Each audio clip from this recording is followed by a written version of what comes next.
เข้าป่าหาเห็ดหรือหาหยังกันแล้วแต่พี่น้องเอ้ยพอยายพาเลาะป่าเด้อมื้อนี้เด้อเลาะป่าเลาะเบิ่งเลาะเจาะเบิ่งเงินเฮ็ดซื่อๆดอกวะพ่อคนอันนี้ยังว่าคนมึงแน่มาเฮ็ดหายามนี่ก็ยังพ่อคนนี่ได้บ่เฮ็ดนะบ่ได้แต่ยานาง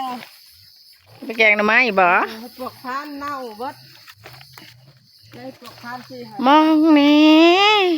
ขนาดมายามแรกยังพ่อคนเห็นบ่พี่น้องอันนี้เป็นต้นยาเด้อพี่น้องเด้อหญ้าลีแพ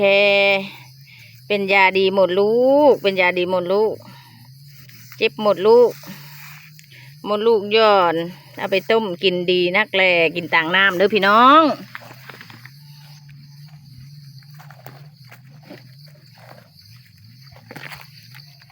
ถ้าเราดงเด้อมื้อนี้เด้อคนบ่ตกแล้วย้ายก็ไปแล้วบ่แม่นสิอยู่เฮือดเดี๋ยวเนี่ยหม่องกระเจ้าขุดเห็ดเห็นแต่หม่องมันพี่น้องเอ้ยเห็นแต่หม่องมันไปหาหม่องมันซื่อได้หาหม่องเห็ดเอ้ยยายบ่เห็นหุ่งดอกไปหาแต่หม่องเขาเอาซื่อ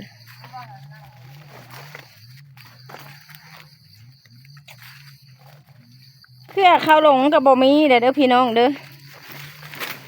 มันบ่มีผลมันนั่นเป็นเส้นน้อยๆมันบ่อิ่มโตมันแห้ง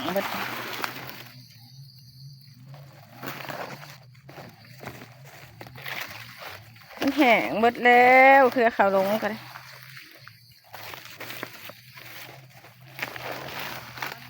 แต่ลูกค้าคอยจะไปใส่เบิดบ่เห็นมายังอยู่เด้อคือเขาลงเด้อพี่น้องเด้อใครสนใจถักมาทางขอความเด้อเดี๋ยวสิข่าวอ่านไปน้ำเล่าไปน้ำเล่าหาเล่าให้เห็นเห็ด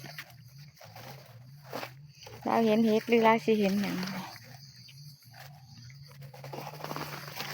เห็นบ่แล้วเขี่ยเห็นบ่เห็นแล้วบ่ฮะเพื่อเขาลงบ่มันจะ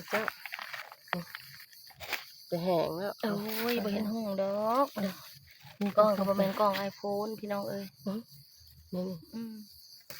ทำเด็ดยังกันนะสักหน่อยเงาอยู่ดิมันบ่แห้งบ่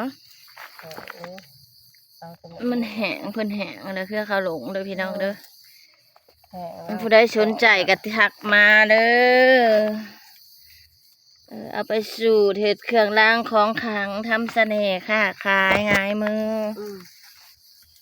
ไปสักหน่อยกันมันเงาอันนี้นะป้าดงดิบเด้อพี่น้องเด้อป้าดงดิบดงดิบคือว่าดงบ่แปนจำนี่กันเด้อ